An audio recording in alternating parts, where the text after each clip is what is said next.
ఈ అన్నా క్యాంటీన్లు ప్రారంభించడం, నేను ఎప్పుడు అన్నా క్యాంటీన్లు తెలుసు కానీ చూసేవాడిని కానీ ప్రత్యక్షంగా వెళ్ళే నాకు ఇది ఉండదు. సో ఈ రోడ్లో వస్తున్నప్పుడు పొద్దున్నే ఒక రోజున ఎయిర్పోర్ట్కి వెళ్తా ఉంటే అన్నా క్యాంటీన్లు ప్రారంభించిన 3వ రోజు 4వ రోజు చాలామంది లారీ డ్రైవర్స్, ఈ మన బేల్దారి పనిచేసే కార్మికులు, డ్రైవర్స్ అందరూ, ఆటో డ్రైవర్స్ అందరూ కూర్చోబెట్టి లైన్లో ఉన్నారు. ఏంటి ఇంతమంది లైన్లో ఉన్నారంటే ఆ పొద్దున్నే ఆ పలహారం తింటాను. నాకు అనిపించింది గత ప్రభుత్వం ఎలా వదిలేసింది అని చెప్పి. అన్నా క్యాంటీన్ని ఆయన ఎన్టీ రామారావు గారి పేరు మీద ఉన్న అన్నా క్యాంటీన్ ఎలా మూసేయాలనిపించింది. 10 మందికి అన్నం పెట్టేది, అది 10 మంది ఆకలి తీర్చేది, ఎలా తీసేసారు నాకు అర్థం కాదు. అలాంటిది అంతమంది లైన్లో ఉండి నిలబడి చూస్తూ ఉంటే నా కడుపు తరుక్కుపోయింది. నిజంగా తిరిగి అన్నా క్యాంటీన్ని ఆరంభించి కార్మికుల తాలూకా క్షుద్బాధని తీర్చిన చంద్రబాబు గారికి మనస్ఫూర్తిగా ధన్యవాదాలు తెలుపుకుంటాను. స్థాపించి 100 రోజులు పూర్తి చేసుకునే సందర్భంగా వేదిక పైన ఆసీనులై ఉన్న అనుభవజ్ఞులు, అపరిమితమైన మేధా సంపత్తు,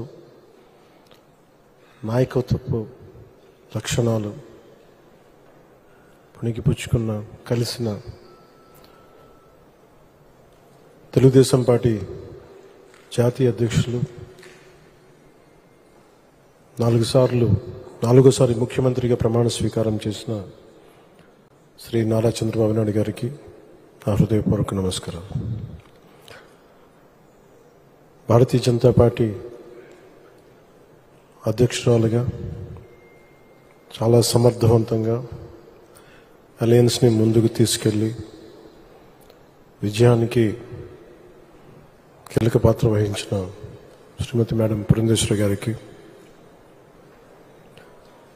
తెలుగుదేశం అధ్యక్షులు, రాష్ట్ర అధ్యక్షులు శ్రీ పల్లా శ్రీనివాస్, అత్యధిక మెజారిటీతో గెలిచిన శ్రీ పల్లా శ్రీనివాస్ గారికి నా హృదయపూర్వక నమస్కారం. అందరూ చెప్పేవాళ్ళు స్టేట్లో ఎక్కువ మెజారిటీ నీకు వస్తుంటే నేను వినేవాడిని, కానీ నాకు అర్థమైంది అంటే అది గెలుపు ఆయన వల్ల సాధ్యం. అందుకే మనస్ఫూర్తిగా ఆయనకి నా కంగ్రాచులేషన్స్ చెప్తాను. గెలుపు మెజారిటీ ఎవరిదని కాదు, కానీ సరైన వ్యక్తికి సరైన గెలుపు వచ్చినప్పుడు అది ఎంత ఆనందంగా ఉంటుందో నాకు పల్లా శ్రీనివాస్ గారిని చూస్తే అనిపిస్తుంది. ఆయన గెలుపు నాకు నిజంగా చాలా ఆనందాన్ని ఇచ్చింది, అంత భారీ మెజారిటీ. ఈ 100 రోజులు పూర్తి చేసుకున్నామంటే ఇది సరిగ్గా మీరు నన్ను చంద్రబాబు గారిని, గౌరవ ముఖ్యమంత్రి చంద్రబాబు గారిని ఆ రోజున ఆయన ప్రతిపక్ష నాయకులుగా ఉన్నప్పుడు ఆయన్ని ఇబ్బంది పెట్టి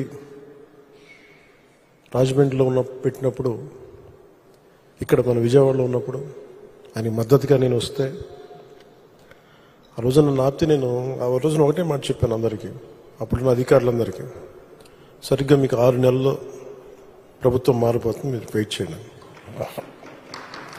అది అహంకారంతో గర్వంతో చెప్పలేదు, చాలా విసిగిపోయాం. మన విజయం ఇదే కూతవేటు దూరంలోని ఇప్పటం గ్రామంలో జనసేన సభ పెట్టి వైసీపీ వ్యతిరేక ఓటుని చీలనివ్వం అని ఒక ప్రతిపాదన చేసినప్పుడు దాని వెనక తెలివితేటలు కానీ వ్యూహాలు కానీ ఏమి లేవు. ఒకటే ఒక లక్షణం ఏంటంటే లోపల గుండెల్లో రాష్ట్రం బాగుండాలి, విభజన దగ్గర నుంచి నలిగిపోతా వచ్చాం, బాగుండాలని ఒక్క బలీయమైన కోరిక తప్ప ఇంకేం లేదు దాని వెనక. కానీ అది సాధించడానికి ఎన్ని అవరోధాలు ఎదుర్కొన్నాం, అసలు జరుగుద్దా లేదా, ఒప్పించగలమా లేదా, ఎన్ని పడి పడి పడి కింద పడి మీద పడి ఈ రోజున ఇక్కడ గెలిచిన గౌరవ సభ్యులందరూ ఎంపీలు కానీ ఎమ్మెల్యేలు కానీ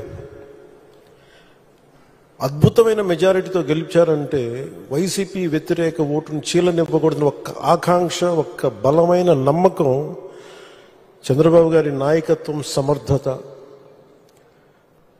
ఈ దేశాన్ని మూడవసారి ప్రధానమంత్రిగా పగ్గాలు చేపట్టి ముందుకు తీసుకెళ్తున్న నరేంద్ర మోదీ గారి నాయకత్వాన,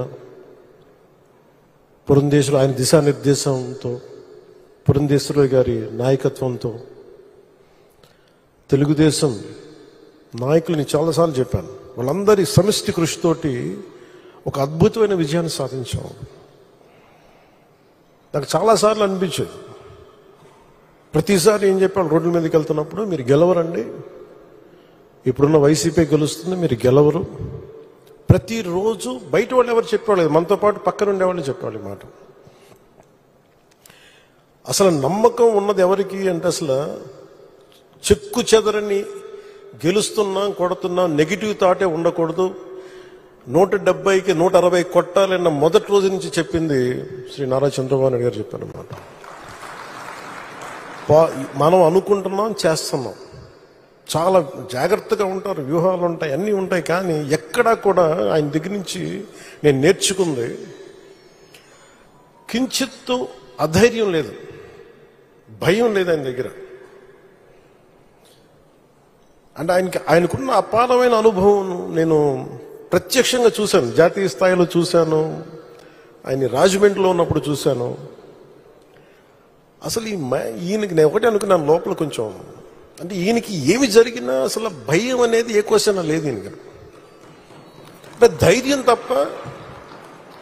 నాకు చాలా చాలా ఆనందం వేసింది, అంటే ఒక వ్యక్తి ఎన్ని ఒడిదుడుకులు ఎదుర్కొన్నా, నిస్సత్తువతో అయిపోయినా, కుటుంబ సభ్యుల్ని కించపరిచినా, ఎన్ని రకాలుగా ఎన్ని అవమానాలకు గురి చేసినా, క్యాబినెట్లో తీసుకున్న నిర్ణయాలకి ఆయన్ని బలి చేసి ఆయన లోపల పెట్టి, ఎవరో అధికారులు చేసిన దానికి దానిపైన చెలవులు పలువులు కల్పించి ఆయన్ని పెట్టి ఆయన ఇబ్బంది పెడితే, ఆ రోజు నేను కలిసినప్పుడు అనిపించింది అసలు ఆయన గుండెల్లో చెక్కు చెదరలేదు ఆయనకి. ఆయన ఒకటే ఒక మాట అన్నారు, this is way of life, politics ఇది ఇట్లాగే ఉంటుంది, మనం భరిస్తాం ముందుకెళ్ళడం. నాకు అనిపించింది నేను ఆయన అలాంటి వ్యక్తి పక్కన ఉండి అడ్మినిస్ట్రేషన్ ఒకటి నేర్చుకోవడం, కష్ట సమయంలో అసలు ఎలా ఆయన్ని చూసి నేర్చుకోవాలి. ఒడిదుడుకులు, పొలిటికల్ ప్రాసెస్ ఒడిదుడుకులు ఉంటుంది, వ్యక్తిగతమైన దాడుల దగ్గర నుంచి కుటుంబ పరంగా అన్ని రకాలుగా. కానీ అట్లా తట్టుకొని అసలు ఎవరన్నా ఊహించలేం కదా. ఒక 53 రోజులు ఆయన్ని పెట్టి అలా ఉంచితే, నన్ను షూటింగ్లు చేయమంటే నేను చేయలేకపోయావాడిని, తప్పు సంకేతాలు వెళ్ళిపోతాయని. నేను డేట్స్ ఇచ్చినా కూడా నేను ఆపేస్తాను ఆ రోజున. ఎందుకంటే ఆయన అంత సఫర్ అవుతా అని ఉంటే నేను బయటికి వెళ్ళి షూటింగ్ చేయడం కూడా నాకు ఇబ్బంది అనిపించేస్తుంది. నా ప్రొడ్యూసర్ చెప్పాను, 2 చేతులు క్షమించమని చెప్పాను ఆ రోజున. తప్పట్లేదు, నాకు రాష్ట్ర ప్రజల కోసం మారాలి ప్రభుత్వం, అందుకని చేస్తాను, దయచేసి మీరు అర్థం చేసుకోండి అని. అంత నేను చేయగలిగానంటే ఆయన తట్టుకున్న విధానం నన్ను కూడా ఎంతో కొంత ఒక చేయూతనిచ్చేలా చేసింది. నా స్వార్థం వల్ల వ్యక్తిగతంగా నేను ఎదిగిపోవాలి, నా కోరికల్లో రాష్ట్రం విభజన జరిగినప్పటి నుంచి ఈ రోజుకి మనం నలిగిపోతా ఉన్నాం. మనకి తెలంగాణలో మనం దాదాపు 3వ వంతున్నాం అభివృద్ధిలో. సంతోషం, మన తోటి తెలుగు రాష్ట్రం ఆనందం.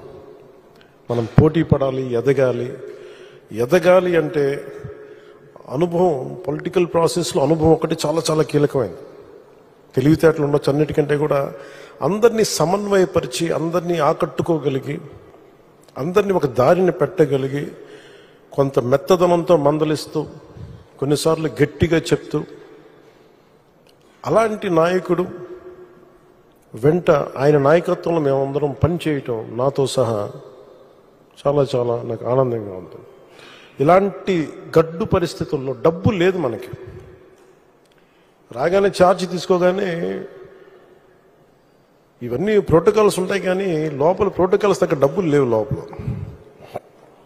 అలాంటిది ఆయన రాగానే ఈ 100 రోజుల్లో ఏమి చేసామని కీలకమని చెప్తే, ఏమైతే చెప్పారో మెగా డిఎస్సిని మేము పెడతాం, భర్తీ చేస్తామంటే 16,437 ఉపాధ్యాయ పోస్టుల్ని భర్తీ చేయడం. చాలాసార్లు పెన్షన్ గురించి మేము మాట్లాడుకుంటా ఉంటే చాలాసార్లు దీంట్లో నేను పెన్షన్ బాగా ఎక్కువ చేద్దామని అనుకుంటే ఎలా సార్ పాసిబిలిటీ అంటే కష్టంగా ఉంటుంది, కానీ మనం పెంచాలి. ఆయనకున్న ఆకాంక్ష కూడా ఏంటంటే సంపద కొద్ది మంది దగ్గర ఉండిపోకూడదు, అవి తిరుగుబాట్లు వస్తాయి. ఈ రోజున ఆయన నాయకత్వంలో ఈరోజు పొద్దున క్యాబినెట్ మీటింగ్లో మాట్లాడుకున్నప్పుడు కూడా ఎంటర్ప్రెన్యూర్షిప్కి ఒక 100 కోట్లు మూలధనం ఒక కార్పొరేషన్లో పెడితే మైక్రో మన చిన్నపాటి పరిశ్రమలకి, ఔత్సాహికులకి, పారిశ్రామికవేత్తలకి అండగా ఉండటానికి ఒక 100 కోట్లు మూలధనం పెడితే దాన్ని 5,000 కోట్ల వరకు తీసుకురావచ్చు.